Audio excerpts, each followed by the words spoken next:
sa tanan karon nga mga kaigsunan, mga kapaglaom, kung asa man mo, ato ang imbitahon ang presensya sa Ginoo, alang nining lalom nga pagpamalandong, tungod kay ako nagto nga ang Dios adunay special gyud kayo nga mensahe alang kanimo ug kanako nining ato ang series My Story, God's Glory.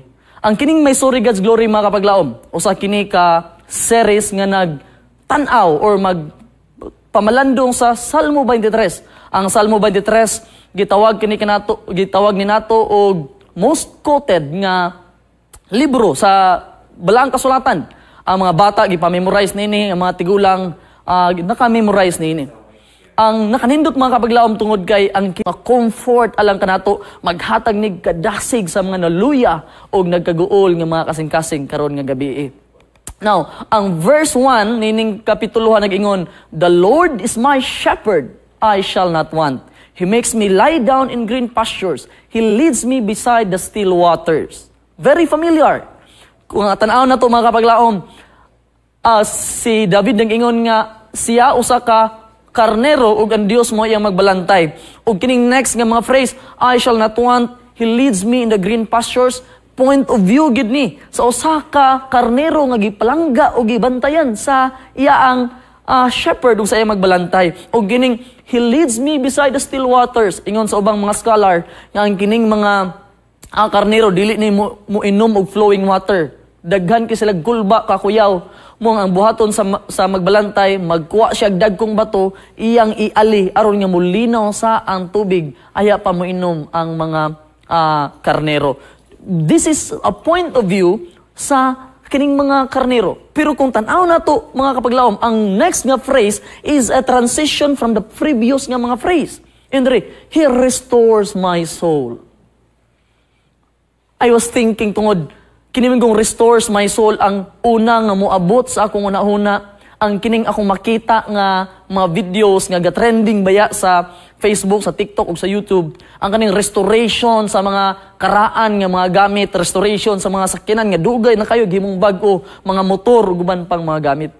Ako nabantayan nga daghan kayo mga tao galantaw gid niini kay tingali na ay yearning, na ay longing sa atong mga kasing-kasing that needs to be restored. Mao po tingali na imong eksperyensya karon kapag laom. Pero akong gitan-aw, mga kapaglaom, unsa may kalabutan nining "He restores my soul" sa gisulti ni David nga siya ang karnero ug ang Dios mo iyang magbalantay. How can you restore a sheep? Abi na ko dili ni related, mga paglaom, but then I realized nga ang kining mga karnero adunay higayon sa ilang kinabuhi nga usahay kinahanglan sila i-restore. Pag ang kining mga karnero gani, mga kapaglaom, mawala ni sila, matubuan sila og daghan kayo mga balhibo, mubugat pagmayo ilang balhibo, maglisod na sila tindog, gani mamalnourish sila, dili na sila makakinabuhi og maayo tungod sa kabugat, tungod kinalayo sila sa shepherd or sa magbalantay. Pero kung mabalik na gani sila sa magbalantay, tupihan sila, alutan sila sa magbalantay, ug sa diha nga malutan sila, ma-restore ang ilang kinabuhi tungod kay makuha ang mga lulan, makuha ang mga kabugat nga ilang gidaladala sa diha nga nalayo sila sa magbalantay. And abin nyo, mga kapaglaom, kung mangutana mo nganong gisulti ni David ang "He restores my soul", wala ni niya gisulti para lang nga naa siya masulti. Kundili ang kining "He restores my soul", gisulti ni David tungod kay ekspresyon kini niya sa iya ang personal nga eksperyensya uban ang Ginoo, ekspresyon kini niya tungod kay siya mismo ang writer sa Psalms. Naka-eksperyensya siya nga sa iyang kinabuhi, his soul was broken. Naguba, na damage ang iyang kalag. Nga naman, tungod kay dalon kita sa sugilanon sa 2 Samuel 11:27, atong makita din mga kapaglaom ang panahon nga diin si David nakasala batok sa Ginoo tungod sa iyang sala kang Bathsheba ug kang Uriah. Iyang gi-rape, I would say gi-rape tungod wala may mahimo si Bathsheba nga mobalibad kay hari man ang nagsulti. Tungod para nga taguan ang sala, iyang gipapatay ang bana aron nga mahimo niyang asawa ang maong babae nga si Bathsheba. But ang Biblia nag-ingon, "But the thing that David has done displeased the Lord." Abi niyo, mga kapaglaom, sa diha nga gihimo ni David nga sala, his soul was broken by guilt and shame. Og mao gyud ni perminti ang resulta sa sala. Mga kapaglawom, there is shame, there is guilt, there is pain. And gi-express ni David sa lahi niya nga salmo ang iyang eksperyensya nining mahigayuna ingon siya, when I kept my silent, my bones wasted away through my groaning all day long. For day and night your hand was heavy upon me, my strength was dried up by the heat of the summer. Mao ni ang kahimtang seryoso nga kahimtang sa makasasala. And sultian ta mo mga kapaglaom, nahibaluta nga ang sala nagsakit sa mga tao nga atong gigugma. Apan dili lang ni magsakit sa atong gigugma nga mga katawhan, kundi magsakit pud ni, maguba pud ni sa atong kaugalingong kalag. Dili lang ang atong relasyon sa ubang tao ang maguba, ang atong kaugalingon nga kalag maguba tungod sa sala. Gani ang Biblia nag-ingon that there is no peace, walay kalinaw sa mga makasala, nag-ingon ang Dios. Ganahan kay ko sa gingon ni Max Lucado, mga kapaglaw, yun niya, not only the sin contaminates every human being, it contaminates the being of every human. Mga kapaglaom, sin hurts every fabric of our being. Ang atong kalag, gisakit pagmayo sa sala, sa diha nga makasala ta, aduna gid ni siya consequence, because what comes with sin is condemnation. What comes with sin is guilt. What comes with sin is pain and shame. Muna sa balang kasulatan atong makita diha nga sa diha nga nakasala si Judas, siya naghikog, di niya makakontain ang condemnation ang kaulaw. Gani makita po nato ang grabe nga paghilak ug kasakit ni Pedro sa diha nga nakasala siya. Mao ni siya ang nature sa sala, mga kapaglaom. Kadumdum ko, namin nasakyan nga tricycle driver dito sa Butuan, naghimo mig mental health fair. Nisumbong siya namo, ingon siya nga, grabe ang iyang kasakit nga gibati, kay gibulagan siya sa iyang asawa, tungod kay nalulong siya sa bisyo, kaning pagsugal. O among gipaminaw ang iyang gibati, pero timbug-ata gyud nga makita gyud nimo sa iyang panagway, nga dili sayon ang iyang gibati. Gani, napoy sa kabatanon, ako namit sa Ampayon, regard sa mga taga-Ampayon nga mga kapaglaom, nagwali ko about the Sabbath, nidool siya nako, naghilak, pag human yun nako gwali, ningon siya nga, Pastor, bugat kayo akong kasing-kasing. Kaysa ako ang pag-college, gikan pag first year, hanto ni-graduate ko, wa gyud ko na eskwela Sabado. Pero sa diha nga nag-review nako, nakita nako akong mga kauban nga, nang eskwela gyud sila. Nakonsensya nako, di nako ganahan. So, ni-eskwela na lang po ko Friday sa gabi. Sa diha nga nag-roll call, nag-attendance ang among professor. Iyang gitawag nga akong pangalan. Pero ningon siya nga, wala ni kay Adventist man ni. Pero naa ako dito sa tubangan. Gingnan ko sa akong professor nga nganong naamang ka, di ba Adventista man ka? Wa na ako gisabot, nasabubtan ang akong gibati, Pastor, ni bakho ko hilak og ni uli ko. Mo ni siya, mga kapaglaom. What comes with sin is shame and condemnation and guilt. Abi niyo, ang sala, this is really a serious condition that it will lead to death. When we say death, not dili lang ni siya physical death, mga kapaglaom, but also spiritual death. Di nataganahan mo ampo, mahadlok na tas Ginoo, di nataganahan mo basag Biblia. Also emotional death. Mawad na tag capacity nga mahigugma, wad na tay capacity nga mo pasaylo. We are dying emotionally and also psychologically, tungod kay mag-struggle ta sa atong emotion, di na nato mabalance, and other consequences of sin. You see, mga kapaglaom, this was the condition of David. He was dying, he was broken and in the verge of dying. Padulong na gid mamatay. Not only physically, emotionally, spiritually. His soul was too broken. But then the Bible says, and the Lord sent Nathan to David.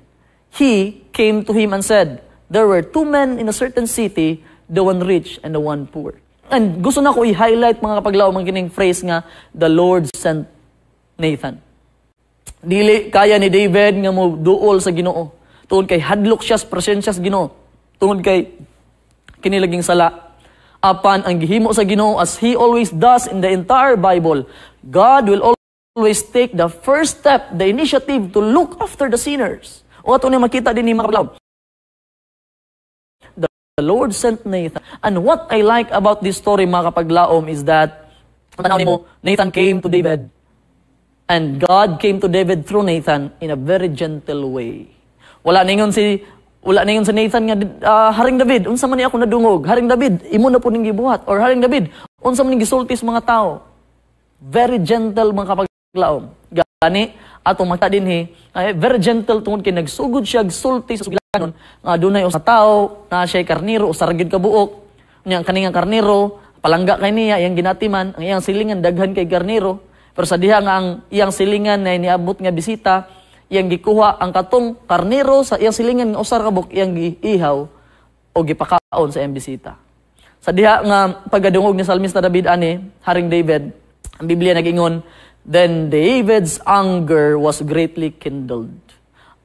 Ang kasuko ni David, grabe. Ang kining nga kasuko mga kapaglaom, I'd like to tell you two things about this anger ni David aning panahon na. Una, this expressed the anger of God towards sin. Mao ni siya ang kasuko sa Ginoo sa sala. Pero ang kan David lang niini tungod kay ang iyang kasuko projected towards the person. Ang sa Ginoo dili sa tao, pero kan David sa tao. Nga naman tungod kay kan David ganahan siya mangita og kapasanginlan, ganahan siya mangita og kapasahan sa guilt kini iyang kasuko dili ni kasuko sa tao sa nga nakahimo sa mga sala, kasuko po din niya sa iyang kaugalingon. Gusto lang niya i-project dito sa ubang tao. But then ang Biblia naghatag ka na ito plot twist tungod. Sa diha nga, grabe na ang kasuko ni David, nga ni-declare na siya nga, mamatay ng maong tawhana. Tungod kay ang consequence lagi sa sala, kamatayon man. And then, Nathan answered him. Nitubag si Nathan nagingon, David, you are the man. I don't know unsa ang specific yun nga emotion nga gibati ni David sa diha nga nakadungog siya niini. You are the man. Si Pastor Adil, natoy one time nga akong naingnan og you are the man kay gusto ko niya nga himong Bible workers sa usa sa mga project, mga public evangelism, ganahan mo din siya public evangelism. Ganindo to kay you are the man kay ganahan siya nga ako ang Bible worker. But kang David ingon siya, you are the man pero ikaw tong makasala, ikaw tong selfish, ikaw tong nagkuha sa bugtong karniro nga gipalangga sa imong silingan. But then bisan pa niini mga kapaglaom ato makita ang kining expression, it was not a message of condemnation. Di ni siya mensahe para condemn, kundi mensahe ni siya a declaration of forgiveness. You are the man. Inani yung tatanong mga kapaglaom, no? Nga makasala ang ato mga kaigsunan. Ato silang ingnon, you are the man in a very gentle voice, in a very gentle manner. Dili nato itabi unta sa ato mga silingan, mga kaigsunan ang sala sa uban. Nathanic way. Ito ning tawagon og Nathanic way of telling our friends, our mga kaigsunan, our brethren that they have sinned. And as what I've said, because of this, ang kining pamaagis Ginoo wala nagpa-drive away kang Nathan or kang David. But ang Biblia nag-ingon sa verse 13 o 14, ingon si David said to Nathan, I have sinned against the Lord. Ang akong binakaganahan na makapaglaom, this is my favorite part of the story. Tungod kay atong makita dinhi nga pag-ingon pa lang ni David nga I have sinned. Without hesitation, ang next part mga kapaglaom, si Nathan itubag nag-ingon, the Lord has put away your sin. Wa pa siya nakaingon og I'm sorry. Before he says I'm sorry. Before he asks for forgiveness mga kapaglaom, the Lord has put away. Ingon na ni Nathan, the Lord has put away your sin. Has put away.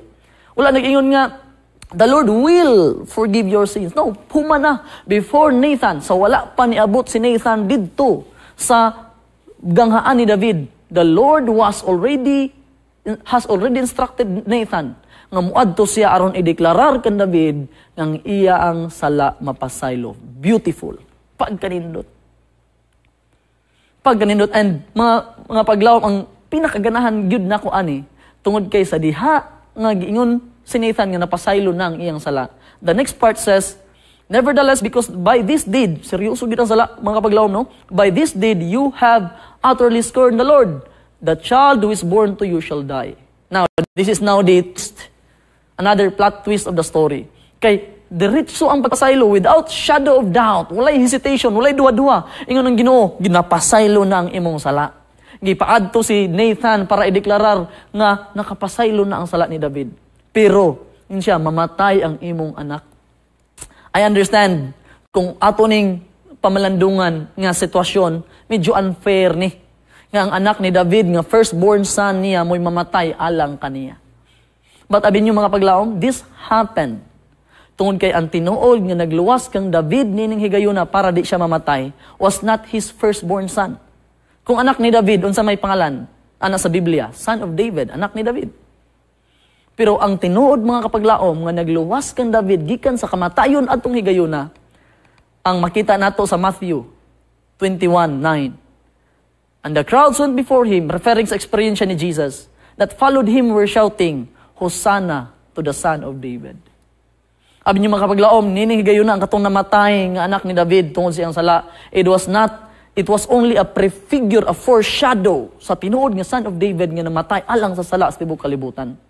O pag-abot ni Jesus Christ, iyang gideclare sa John 10:11, nag-ingon siya, I am the good shepherd lays down his life for the sheep. I understand mga kapaglaom, atong nasabtan nga murag, kung atong unaon-naon, it is not reasonable for the son to die for the sin of his father. Dili yun. Dili nato mabalansi nga ang anak mo mamatay para sa iyang sala sa iyang amahan. O ang magbalantay sa karnero mo'y mamatay para sa iyang karnero. Dili yun nato masabtan. Pero sultian ta mo nga, this is the gospel of the Bible. Tungod kay si Jesus Christ, siya ang Son of David, o siya po ang shepherd nga mamatay alang sa atong kasalanan. Tungod sa kamatayon ni Ginoong Hesus mga kapaglaom, nga nahimong posible dito sa Kalbaryo sa cross, Jesus now is in the business of restoring broken souls. Na nakaroon si Kristo sa trabaho, He is still repairing broken souls. Ang katong mga kalag nga nakasala, gina-repair ni Ginoong Hesus, pinagis iyang kamatayon sa cross. Ang katong mga sala nga na-guilty, ang katong mga kalag nga guilty, ang katong mga kalag nga naulaw, ang katong mga kalag nga napuno pas kalagot kaug kasuko, ang katong mga kalag nga ilang gibati nga wa na sila'y pulos ug patapon na ang ilang kinabuhi, ang katong mga kalag nga wala naay kalinaw, ang katong mga kalag nga mahadlok ng Ginoo, di na ganahan mo function isip leader sa iglesia, di na ganahan mo function mo basa sa ilang Biblia, maulaw nagampo, ang katong mga kalag nga grabig pagdumot di makapasaylo. Your soul is broken. Ang atong kalag na namansyaan, ang atong kalag na guba, ang atong kalag na damage tungod sa sala, mga kapaglaom. But the good news is, Jesus tungod sa iyang kamatayon sa cross, which is true, nga gi-affirm, dili lang sa mga Christian, apan non-Christians, nga mga historians, that there was Jesus who died on that cross. And that death, mga kapaglaom, that death tells us that Jesus is in the business of mending or healing broken souls. Tanawan ninyo sa gisulti ni Isaiah 53:5, gabahin niiningon siya. But He was wounded for our transgressions. He was crushed for our iniquities. Upon Him was the chastisement that brought us peace. And with His stripes we are healed. Muni ang experience ni Ginoong Hesus. Kung atong lantawon ang iyang pagpakamatay sa Kalbaryo sa cross, mga kapaglaom, this tells us that sin is serious. Seryoso ang sala, mga kapaglaom. Gani ingon ni Ellen White nga kung tan-aw na to balik ang kahimtang ni Adan ug ni Eva, kini highlighted part, mga kapaglaom. Basahan ninyo, yun din let us not esteem sin as a trivial thing. Di pwedeng atong dula-dulaan ang sala. Tungod kay seryoso ang pagtratar ni Ginoong Hesus niini, tungod kay iya gining gipakamatyan didto sa Kalbaryo sa cross. Pero bisag seryoso ang sala, this is good news, mga kapaglaom. Because even if sin is serious, God's love, Christ's love is relentless. Dili mapugngan ang gugma ni Kristo alang sa mga makasasala. Kay ingon ni Ellen White, Christ was treated as we deserve, that we might be treated as He deserves. He was condemned for our sins in which He had no share, that we might be justified by His righteousness in which we had no share. He suffered the death which was ours, that we might receive the life which was His, and by His stripes we are healed. Muni, mga kapaglaom, that's why mauni ang na-experiensyahan ni Salmista David when he experienced forgiveness. Sadya nga na-experiensyahan ang pagpasaylo gikan kang Kristo. He declares in his Psalms 23:1, He restores my soul. The sweet sound of forgiveness, kanang pasayloon ka sa imong silingan, pasayloon ka sa imong higala, pasayloon ka sa imong amigo. The sweet sound of forgiveness, muni ang gibati ni Salmista David nining higayuna. He restores my soul. O kining pulo nga restore, may son, this is from the Hebrew word shub. O gigamit ni siya 150 times sa Old Testament, 71 times sa Psalms. O kini siya nga word, kining restores dinhi, nga gikan sa Hebrew nga syub, muni siya ang kompleto nga word for repentance. Because this means turning away from God and turning to sin. And this will happen, mga kapaglaom, sa diha nga ato ang hinumduman kung unsay gihimo ni Jesus Christ alang kanato. And right now, until karon, He still restores broken souls. And when you are in the breaking point of sin, tingali, ikaw, ang kalag na nakasala, ang kalag na naikusako, ang kalag na nagatago, ang kalag na nagaproject pa, ato pang ginapasangil, ang mga sala dito sa itong mga kauban sa iglesia. Ang kalag na nagpakaroon, ingnon pa, nga walay sala hangtod karon. Jesus is healing and restoring those broken souls. And when you are in the breaking point of sin, I don't know, habulo ko mga kapaglaom nga at some point of our life na ay mga struggle sa sala nga lisod kay nato i-give up. Tingali addiction, tingali immorality, wa ko kabalo. But let me tell you mga kapaglaom, when you are in the breaking point of sin, I want you to remember these things. First point nga gusto ko emphasize, remember who is your shepherd. Kung imong balikon og basa ang Psalms 23:1, ang Biblia nag-ingon, the Lord is your shepherd. First point, remember who is your shepherd. Ang Biblia nag-ingon, your shepherd is the Lord. Ang sin, dili na mao ang imong shepherd. Ang imong guilt, dili na mao ang imong shepherd. Ang imong shame, dili na mao ang imong shepherd. Ang imong fame, dili na mao ang imong shepherd. Ang good works, dili na mao ang imong shepherd. Katong kanang tanan, dili na sila maayo nga shepherd. Ang maayo lang nga shepherd is the Lord. O kining word nga the Lord, mga kapaglaom, ang gigamit ni Salmista David is the word Yahweh. The word Yahweh is a combination of the two Hebrew words, Yehu and Hava. O kining Yehu means, I am. Kung ako ning emphasize tungod, ang I am dinhi, which means that He is present. Wala nang yun ang Ginoo nga, I was. Maayo lang ko sa una, tong maayo pa ka, karon dili na. No. Wala pa nang yun ang Ginoo nga, I will. Maayo ko nimo kung mamaayo na ka. No. The Bible says, I am. God is in the present tense. Which means, mga kapaglaom, nga bisan pa sa mga panahon nga naluya, nadugmok, gibuakta, gidamage ta sa itong mga sala, God's love, ang aton Dios is the same. He is I am. Nating alitay mga kapaglaom karon nga pila na katuig wa na ni simba. Maulaw na tagpakita bisag anino na lang simbahan di na taganan magpakita. Tungod kay atong unahuna nasuko na gyung Ginoo nato. Kay ang atong uban nga mga kapaglaom nasuko man nato. But let me tell you something. Kung tan-aw na tong Biblia ug imong i-memorize balik ang Psalms 23:1, the Lord is my shepherd. Ang the Lord is I am. Wala na usab si Ginoong Hesus. Walay sala nimo nga makapagamay sa iyang gugma. Kay wala po'y maayong binuhatan nga makapadugang sa iyang gugma para nimo. Consistent ang gugma sa Dios alang kanato. Second, mga kapaglaom, remember who you are. The Bible says, the Lord is my shepherd. In other words, nga ang Psalms 23, until now, bisan pa sa mga panahon nga mapakyas ta, bisan pa sa mga panahon nga mapandol ta, ang lantaw sa atong shepherd nato, ang lantaw ni Ginoong Hesus nato, karnero rigid gihapon ta. Ang mawala nga karnero, mga paglaom, di man ni mahimong kanding, di man ni mahimong baka, karnero rigid gihapon na, palangga og importante, hinigugma rigid gihapon ning karnero. Inani pud unta nga atong paglantaw, masabta nato ang Psalms 23, ang atong mga kaigsuonan nga nangundang nagsimba, ang atong mga kaigsuonan nga nadaog sa mga kalayahon, nadaog sa mga tentasyon. Kung ato silang lantawon in the light of Psalms 23, ang Biblia nag-ingon, mga karnero gihapon na sila. Remember your shepherd. Sa ikaduha, mga igsoon, remember that you are still sheep. Ikatulo, mga igsoon, nga gusto na ko inyong duman, remember what you can become. Because ang Psalms 23, nang yun dito, the Lord is my shepherd. Then, He restores my soul. Kung ang Ginoo ang atong magbalantay, kung undangon na nato ang atong gipabantay sa atong mga kalag, ang ato ang kwarta, ang ato ang kasikat, ang ato ang posisyon, ang atong mga maayong binuhatan, ang ato ang kasuko, ang ato ang guilt, di na sila nato himong shepherd, mga paglaom. Di na sila mugiya nato sa kalinaw o pagkakontento. Atong tugutan nga si Kristo mo'y mugiya o mahimo nato magbalantay. Because the Bible says, we can be restored in Jesus Christ.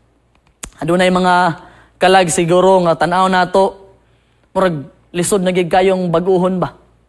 Murag too broken, guba na kayong mga kinabuhi.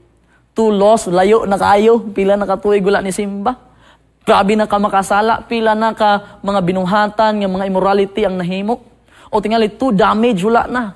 Lisod na kayo ang inistoryahan, ang kasing-kasing, puno nas kalagot, puno nas mapagdumot, tanaw na to ang ilang mga kinabuhi, or tanaw na to ang atong kinabuhi, lisod na gyud kayo sa tolon.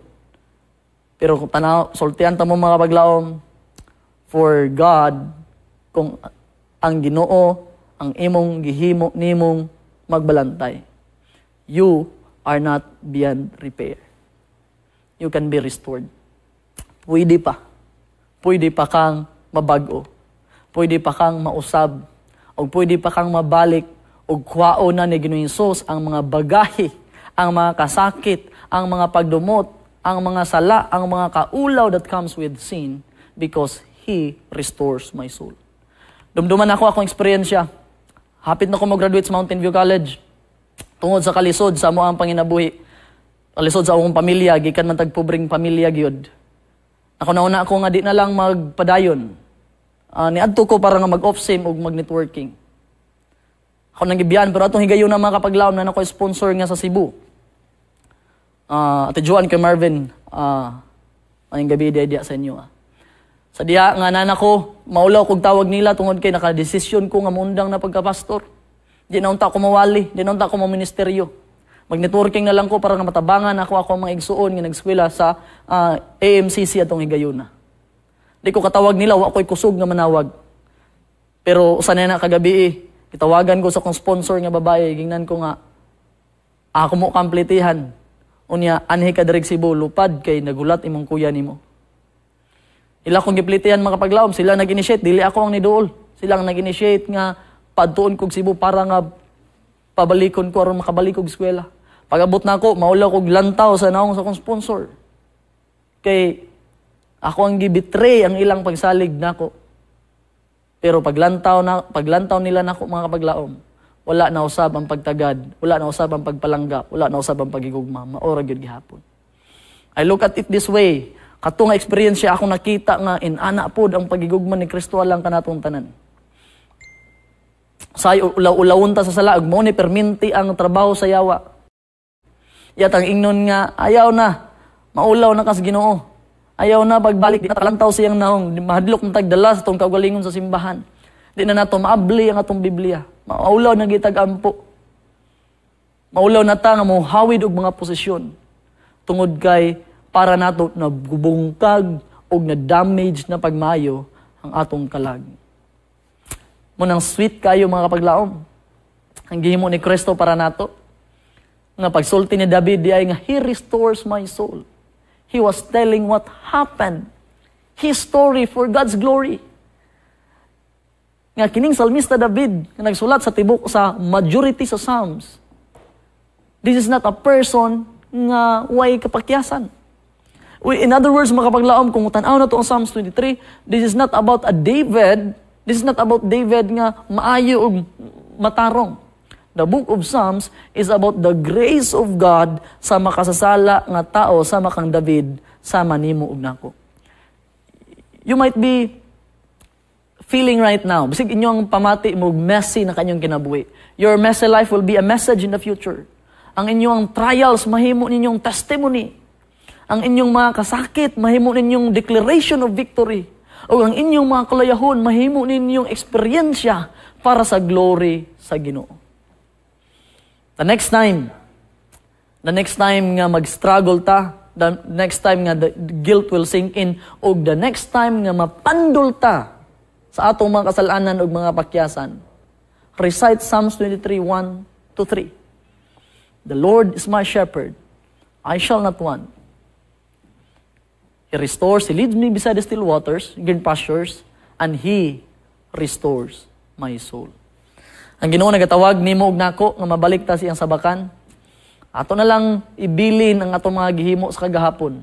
Ato na lang ipadaplin ang atong mga kalayahon tungod kay all of those things doesn't matter. Tungod kay dili man kita ang mag-restore sa atong mga kinabuhi. You bring yourself to Jesus Christ mga kapaglaom. Karon dayon kung asa man ka. Asa man ka naminaw karon, asa man ka nagtan-aw tingali.